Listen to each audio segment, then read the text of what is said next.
Oh, what should your market? How do you get your marketing working better? How do you understand and message who you are? Like, how do you have all of that stuff be more effective?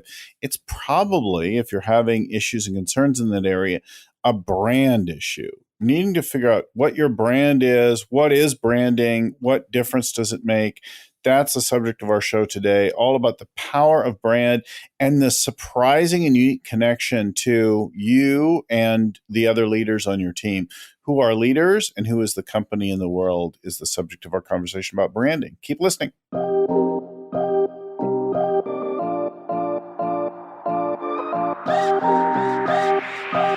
Well, hello and welcome again to the Scaling Up Business Podcast. Today, we're going to get into your branding and marketing issues. So it's helpful when we talk about scaling to get clear about who you are in the world. So I want to welcome to the show, Lindsay Pedersen.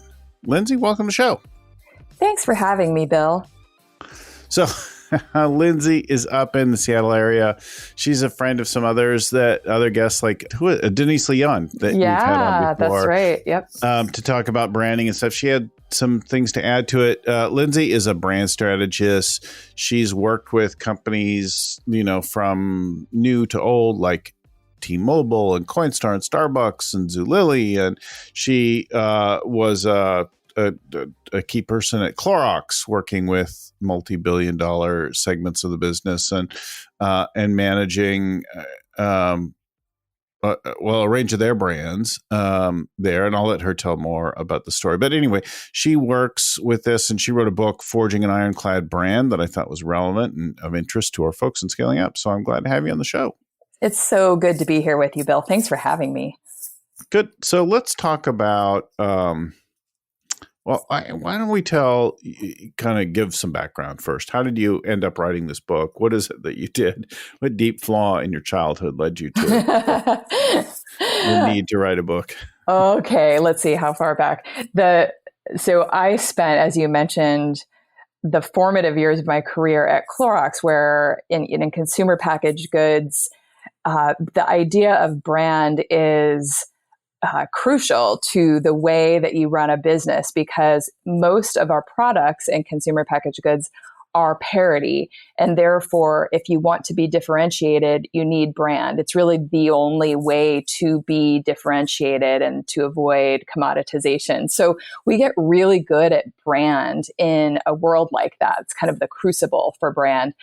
And when I left... What is it, right? Because you think about bleach is bleach, right? So how do you create distinguish something? I mean, they have lots more products than that, but at the core, right? Is that... Yeah, they're similar. And some of them are like literally similar. Like bleach is actually the same as a private label. Even, Casey Masterpiece barbecue sauce is fairly similar to the Kraft barbecue sauce. And Fresh Step cat litter is pretty darn similar to its competitors. So there are kind of around the edges, there can be product differentiation, right, but there's not large spaces between you and your competitors at the product level. And therefore you have to differentiate in a different way. Yeah.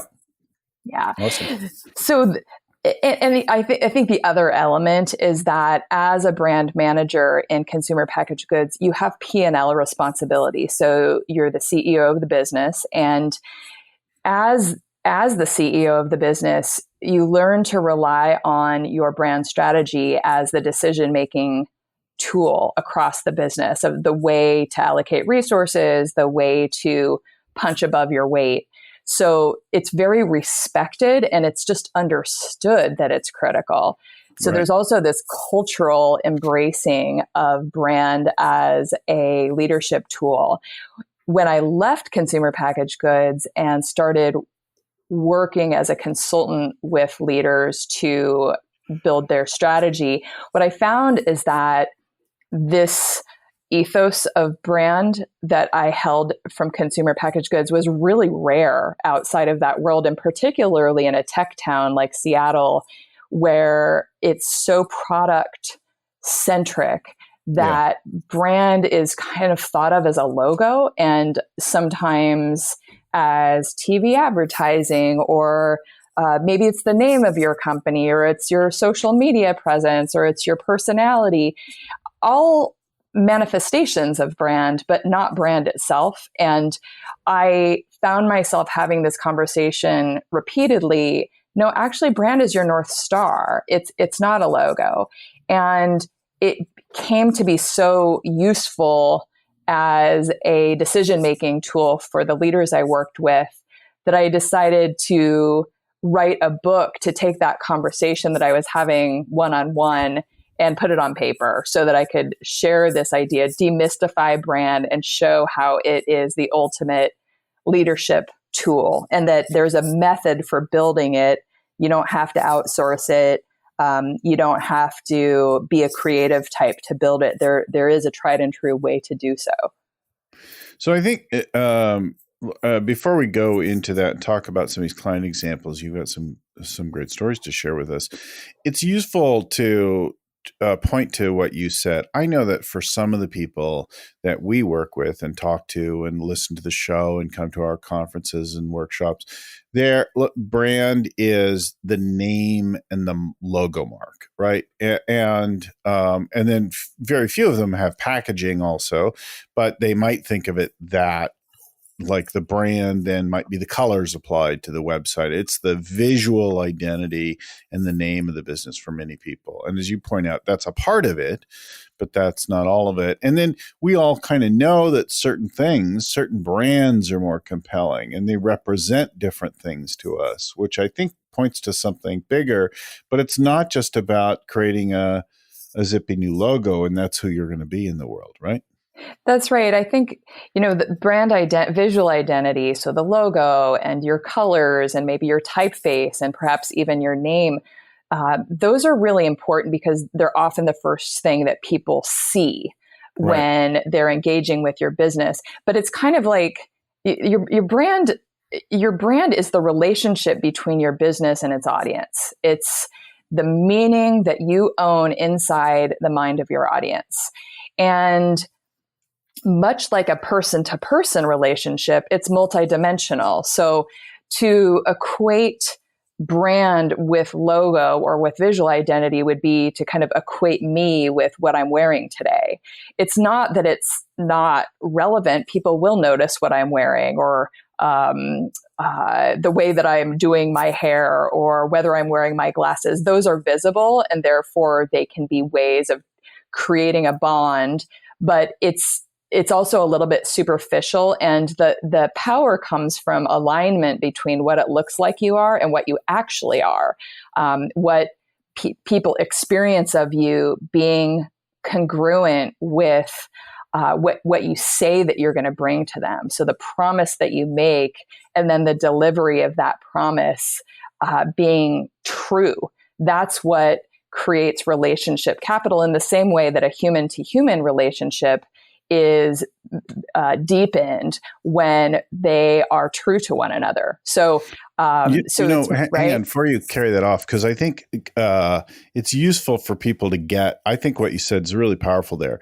So I had a mentor years ago who's an old ad agency guy. He's since passed away, but and I worked with him for a long time and published an online thing for his book series. And it's this guy, Jay Levinson, who wrote the Guerrilla Marketing book series. Yeah, sure. And Jay said, make sure you remember the difference between, or you notice, pay attention to the difference between image and identity. He said, your image or your brand image is like a false facade, like a movie set town where there's nothing behind the front. And your identity is really who you are in your core throughout all the way out. And you talked about like if you dress one way, and we see this from time to time where a known sort of a person or celebrity or even someone in our life dresses out of character, right? They do something a little bit and they're trying to stretch, they're playing or they're having a laugh or whatever. But when it's out of character, like we immediately recognize, whoa, that's not sort of true to you. And it's not who you ever could be but it's like who you are, live for me. And our companies are the same way, I think is what you're pointing to, is that there's some way that you're perceived as authentic, and in your core, it may be wrong or it may be right. And when you do things that are consistent with that, it's expressive of that. It's in in sync with that. And sometimes you do things that are really off. And if it's accidental, that could be of some damage, right? Yes, exactly. The word consistent that you used, that's the way that people build trust. That's the way that relationships accrue trust, is that there's a consistent bind between what you say you're going to be and what you actually bring. That you say things that are true, demonstrably true. So it's the same thing with a business or with a visual identity when it is when it's incongruent with what this person professes to be. It causes doubt. It makes us. It breeds distrust, and that lack of consistency that breeds mistrust, it's something that you have control over. You can be really intentional about what you want, how you want to show up in the world, and then follow through on that. But it requires that intentionality. It requires you to get really crisp on what you want that meaning to be, so that you can make decisions that align to it. If you're not articulate about it, then it's hard to expect your audience to be clear on what you want them to receive from you. Yeah. So getting clear about what it is. And then I think with that also then, like with a human being, right? Every now and then we're triggered or stressed or put in some position where we reveal something that we spend a lot of time trying to hide. Right? Like I work very hard to overcome something. And then every now and then some little nasty thing, like maybe I lose my shit with someone, right? Yeah. Or some fears come out or whatever. And if that's something we've been suppressing or hiding, right, it'll be like, whoa, wait a minute, what just happened there? And because it's something that we work very hard, and whatever that was is something that's inauthentic or that's like a veneer or like a false front that doesn't include the thing that we've. And I think the same thing happens through with our companies sometimes. We do that. We have a breakdown, an emergency, something, and then we try to gloss over it in some way, and that ends up doing some damage to the brand. Yes, absolutely. And it's interesting because what you're describing in some ways is at various points in the relationship, a different level of openness is allowed. So, when you're building awareness for your business, that's probably not the time to let it all hang out, right? Like, whereas when you're in a deeper relationship, maybe you can experiment and be more willing to fail if somebody has given you permission to do so. I think where to step back even farther, if we and listeners can think about this as well, if you think about a brand that you really love, that you are loyal to, that you spend money with, and you don't resent spending money with that brand, with that business, you think of that brand, you bring that brand to mind. And I bet you that when you thought of this brand and why you love this brand, their visual identity did not come up. It might have been like number 11 or 12, but it's really rare for somebody to love a brand for the sort of the veneer effect or that the logo or the color. It's about the way that you feel because you've experienced what they're selling to you, and it's nice but that could include feeling attractive or sexy or like that, right? Absolutely. In fact, but that's deep too. So that's about the customer feeling uplifted or more beautiful or in some way better because they've interacted with that business. That's about the customer. That's about the way that the benefit that they are experiencing because they're in relationship with that business. It is, it might have some bearing to like how beautiful the visual identity of the business is, but it's less than most people think. Usually people love a brand because of the reward, the benefit that they enjoy, not because of, a TV ad or a cute tagline or a pretty logo. It's usually what's in it for them, the customer, not what's neato about what the business did at a visual level. Well, I'm sitting here surrounded by 4 Apple monitors. Yeah. And my phone, and I'm like, oh, there's a brand that I spend plenty on it. But I in relationship to that brand, I feel smart. I feel productive. I feel elegant, right? Smart, productive, elegant. It'd be things that kind of come to mind. Like, my shit works better. Yes.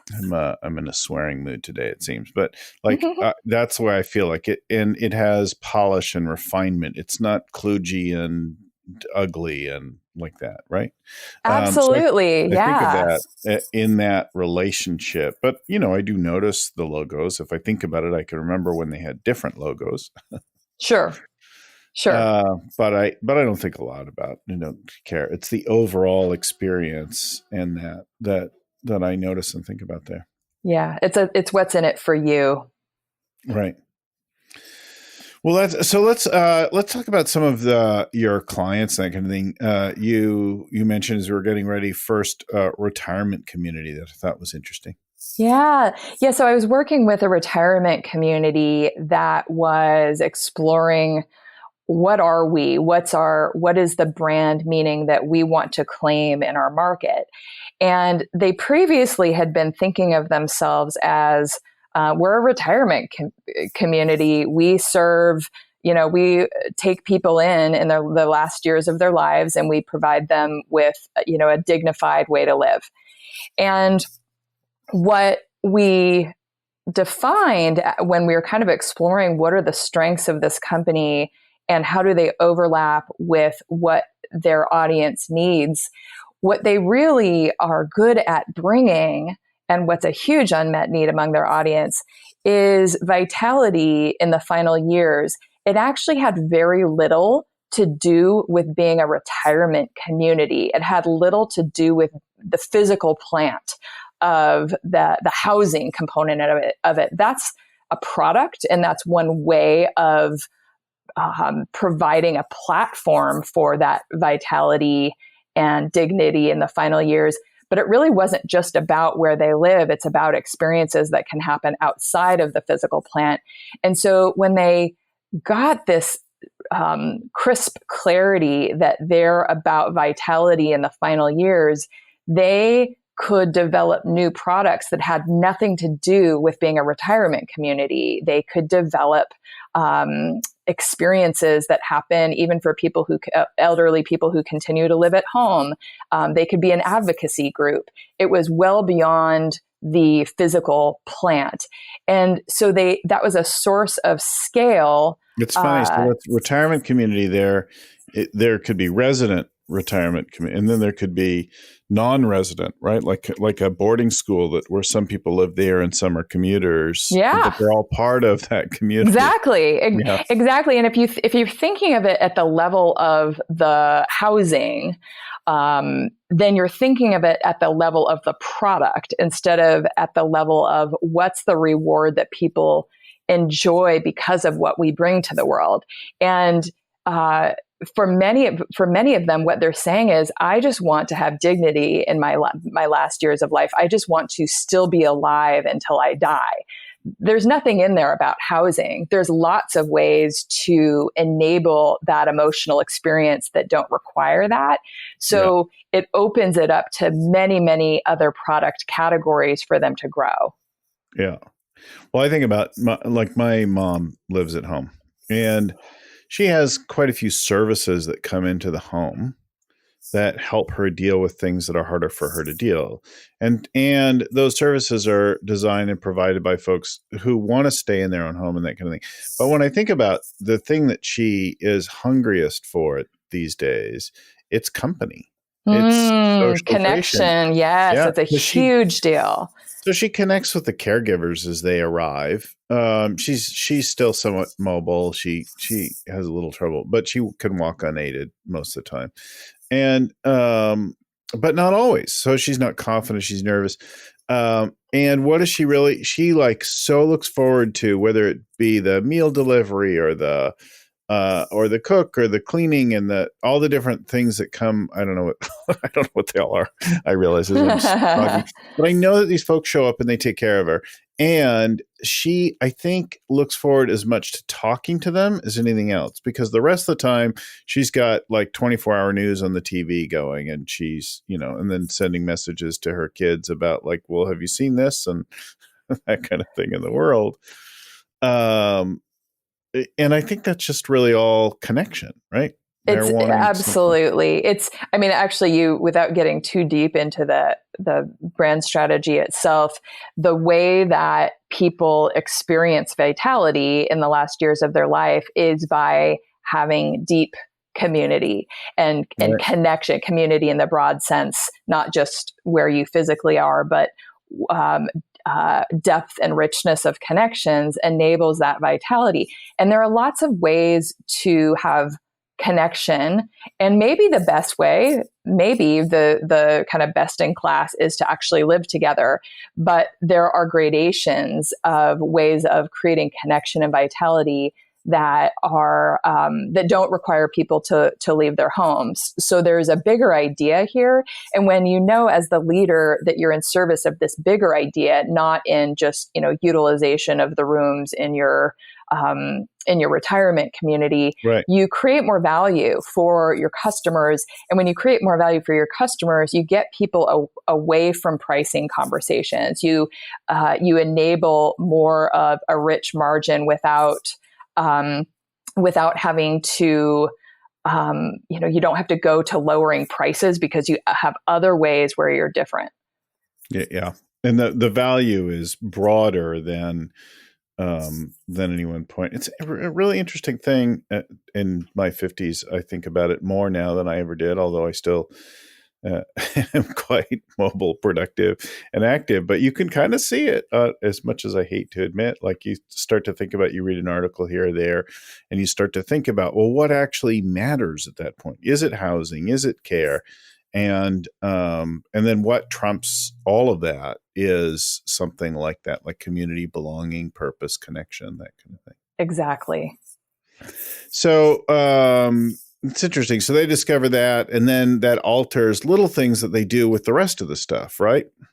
That's exactly right. So the way that they explain what they do has less to do with, hey, here's a place to live, to, hey, here's a way that you can have connection and vitality in the last chapter of your life. Right. And you can kind of pick. There are lots of ways that you can engage with this. So there's a broader market. Because there are more people who want that benefit than people who are in need of a place to live. Right. And that's exactly right. So it changes their messaging. It changes their R&D. What do we work on to create other ways to enable this benefit? By the way, a lot of those new product ideas are a lot more profitable and less overhead than a physical plant. So all by getting to what is the human need here that we uniquely deliver on, instead of being at the level of what is the widget that we're selling. Right. It's interesting. So then a very different kind of business you worked with and talked about was the sports rehab clinic. Talk about that chain and that discovery. Yeah, so there's a sports rehab clinic, a chain of sports rehabs that are in the Pacific Northwest. They were initially they thought, gosh, we actually have to change our name because there were some legal reasons where they were gonna run up against not being able to own their name. So they had to change their name. And it begged the question for them of, well, what even are we? What kind of name should we be moving to? Because we have to change our name anyway. This is a good time to get really clear about who we are, what's our heart and soul as a business. And the focus of their messaging and even their product in the sports rehab clinic was, let's get you out of pain. You athlete are in pain, and we're going to get you out of pain. And that's great. That's a huge need, especially among this group of people. But that's a category benefit. That's what any sports rehab clinic is going to do, right? If you're a sports rehab clinic, you better be relieving pain. So it was not a differentiated meaning that they were standing for. And so there was no way to rise above all of the clutter in this market to talk about, well, we relieve pain. Well, everybody says that. So unless you're the person or the business with the deepest pockets in your category, then you have to be talking about something that only you can bring. So that was not tenable. The idea of relieving pain was not tenable. What we learned when digging and talking to customers is that this particular clinic actually had a fairly unique blend of different practices that they brought in to do this relieving of pain. Different disciplines, from chiropractic to PT to life coaching, all of these different modalities.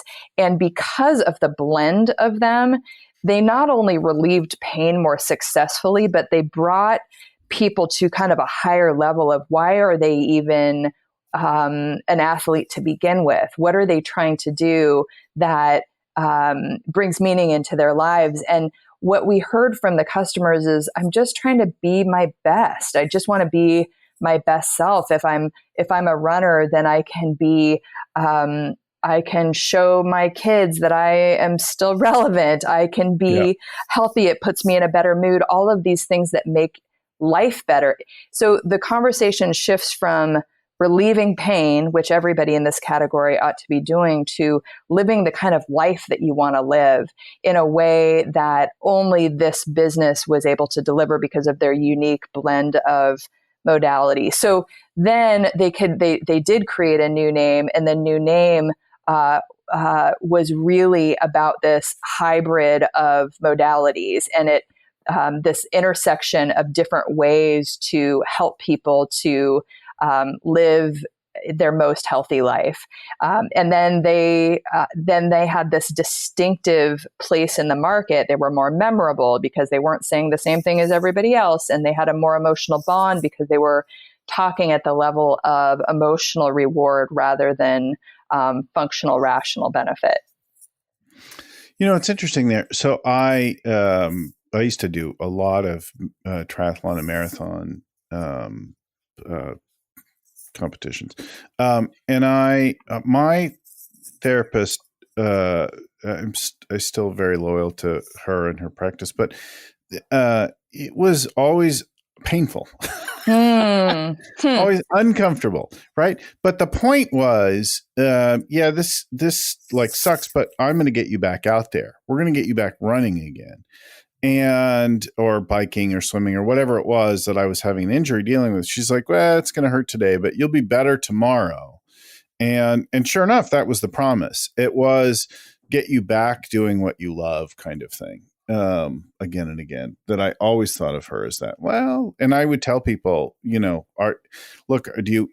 that I would refer to her, are you interested in getting back? Because if you just want to be pain free, then you should go find yourself on the couch and get a glass of wine or beer and crack on some TV and start binging, because that's fairly pain free. Yeah, I mean, I think it's Running interesting. Is filled with pain. What you're bringing to light that I think is super relevant with brand is be really, really clear on your target customer and what their specific needs are, because there are some people so she was really clear on her target customer and the specific need. That's different from the business that I was talking about. And it empowers you to be specific about your benefit when you can be specific about your customer. You're not going to serve everybody at an A+ level. So choose the people who you can serve at an A+ level, who are underserved by the rest of the market, and optimize for them. And be okay with the fact that there are some, maybe most of the universe that will not be attracted to that. There are athletes who do not want to go through pain in order to get better. So that's a source of power for her business to be she caters to like hardcore, ultra endurance athletes, very competitive athletes, right? And so her name's Griot at Intersport. Just shout out to her because of all the love she gave me over the years. But she was very clear. This is not for everyone. Right. Right. Yeah. And I think that's also different than like if you did occupational therapy or post surgery, that would really be about maybe mobility and pain free, right? Very different than trying to get a runner back in the game before their next event. Yes. It sounds so, it's so simple to choose. Make sure that you choose who you're optimizing for and what's the problem that you uniquely solve.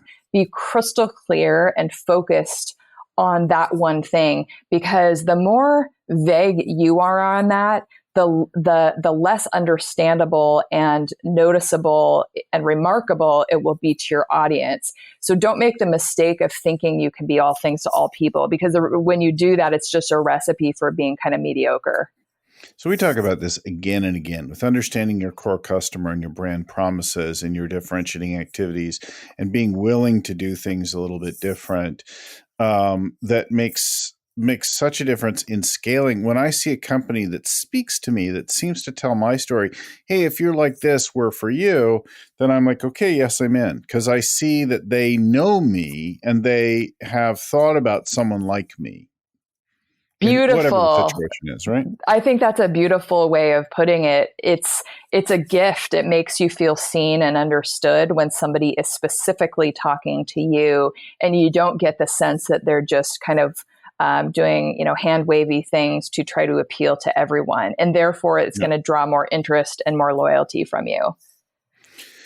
So talk about the software company that you did, because I think that's a whole different sector, and we do quite a bit of tech clients, both in the Bay Area and all around the world. Yeah, so there was a SaaS company that provided compliance solutions to their customers, and the focus had been accuracy. So because of our software, your compliance will be more accurate. And similar to the sports rehab example, what we found is that is table stakes. If you're a compliance product, you better be accurate. That's not enough. It's not enough. It's important, but it starts there. It doesn't stop there. And so they initially had the hard realization that means that they need to build more things that are not just about accuracy. So more of a turnkey, easy application, more service. And when they built those kind of foundational, rational benefits, they were able to ladder up to a more meaningful emotional reward for the end customer, which was this emotion of, I feel mastery. I feel in control because I know that I can count on our compliance solution. So when you take the conversation from accuracy to I feel mastery, it's a distinctive brand promise. It also is a more emotional and resonant promise for this particular audience, who that's what drives them, is a sense of control and mastery. So that also allowed them to see growth opportunities. We don't have to stay in compliance, for example, because when we are able to enable this emotional reward of mastery, we can travel beyond just this category. And before, we're kind of stuck in this, we're about accuracy. We enable accuracy. And when they go bigger, they can straddle multiple categories and grow both horizontally and vertically. We've done a few shows on purpose before, and figuring out what your purpose is. And I hear that they're like, why is accuracy important? And in sort of digging, why does that matter? You get to something like this, like when you say mastery, right? I think of In this context, what more comes to mind is confidence and peace of mind. Like something's really deeply handled. And I don't know if that applies or not, but Yeah. that's kind of Yeah. what I hear Yes. and it's very related to this business purpose stuff that we spend a lot of time on. I actually think I'll take that even farther, that brand strategy is a method for defining your purpose. So once when you have this step-by-step exercise to take you through the components of what creates a valuable brand, a scalable brand, that can become your purpose. And you're not just scooping something out of nowhere. You're actually building it based on like, where do we have competitive differentiation? Where is the most need in the market? What are we uniquely good at? And where can we bring that?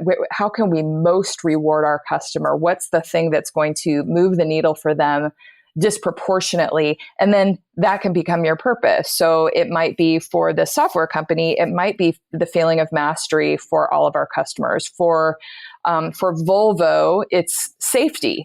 Their brand promise is safety. Their purpose as a business is safety. So they unite as this single idea that galvanizes your employees to deliver on this single promise. And it also makes it singular and therefore easy for your audience to see you when you can distill it to a single idea that's the governing purpose of all that you do. Yeah, it's interesting. I think, a couple of things I'm hearing in this is, so we're talking about what you care about, like, and why that matters, that purpose thing, but it's also what matters to the customer, the client. And it's not just any customer, it's your particular customer, what that segment of the market is that you actually cater to, not everybody in your whole category, but the piece that you're focused on and catering to. What do they care about? And who are you for them? What do they really need from you versus want, think about, amused by, but like at their core need and care about? So it does definitely seem like a core kind of conversation, like who are we within, that you can also see on the outside, like it's all the way through. Exactly. And the benefit of having a single purpose that's both your brand to your customers, and it's also the driving purpose for employees and for you as a leader, is economies. It's more efficient to have a single idea than to have, one brand that you put out to the world and another guiding principle for how employees work. If it's the same thing, then you have this synergy. So an example, I talked about Volvo.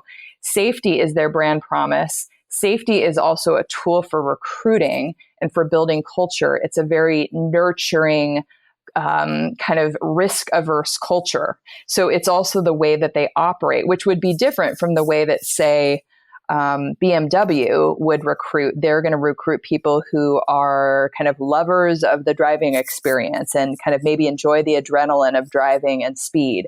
That's really different. So when it's a singular idea, then everything gets to, all of the musicians are singing from one song sheet. Yeah.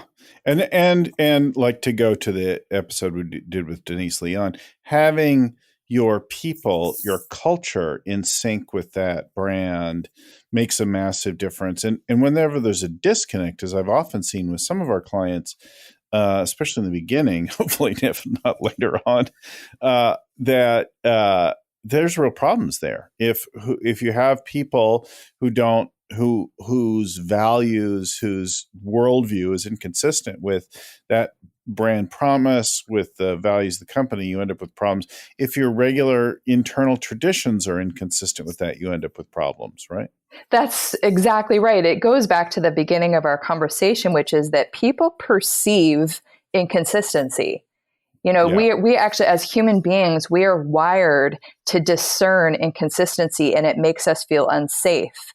So when your logo looks different from your brand promise, or if your culture, by way of the things that you hear on Glassdoor or the way that it feels when you interact with employees, if that is different from your promise, it doesn't just not build trust, it erodes trust. So you need consistency in order to have trust as a very baseline. You have to have consistency among all of the components that your customer experiences of your business. It's funny in all that. I realize that an exercise that we do with the brand is virtually the same as one that we do with leaders. So a leader wants to develop themselves. One of the things we'll do is we'll ask them to go out and do assessment interviews, and they'll just, like a 360 or whatever, they'll talk to the people around them, right? The people they report to, that report to them, their peers, that kind of thing. And they'll ask them, who am I? Like, give me the real honest thing. Don't sugarcoat it. Tell me, who am I? What am I good at? What am I not good at? Like that kind of thing. They'll explore the good and the bad in the view of another, and not ever taking that it's the truth at the core, but it is a valid perspective. And they'll look at all that, they'll explore all that, and then they'll take it and decide what they can do with it, recognizing that is how they live for others at that point. It gives them a certain room to maneuver and to operate, and the source of their leverage, power, effectiveness with other people. And I think the same thing that you point to is true when we have people trying to figure out what their brand promises are and what they represent. Go and talk to not to everybody, but to your core customers, and find out who you are for them. How do they see you? What's inconsistent? What's weird and quirky about you? What do they love about you? What keeps them coming back? Getting who you are in their eyes, in their language, is very different than and for both the leader and the company, there's a kind of a way that we view ourselves all the time, right? It may be positive, it may be negative, or more of one or the other in different areas. But there's a certain kind of self-delusion that people and companies have about who they are for the world. I love the parallel that you've drawn, Bill. I think it's so true. And the quality that is required for a leader to do deep work on his or her own leadership is humility and courage. And that same character, that humility and courage, is also required in order to do a really close look at your brand, not how you want it to be, but how it actually is. Right. It really does require, it requires courage. It's not this cush exercise, but that's where the real rewards are. Yeah. Yeah. So I think that's a good place to end. I think that we've probably given folks a lot of stuff to do, but both for yourself as a leader and for the company, who are you really out there in the world?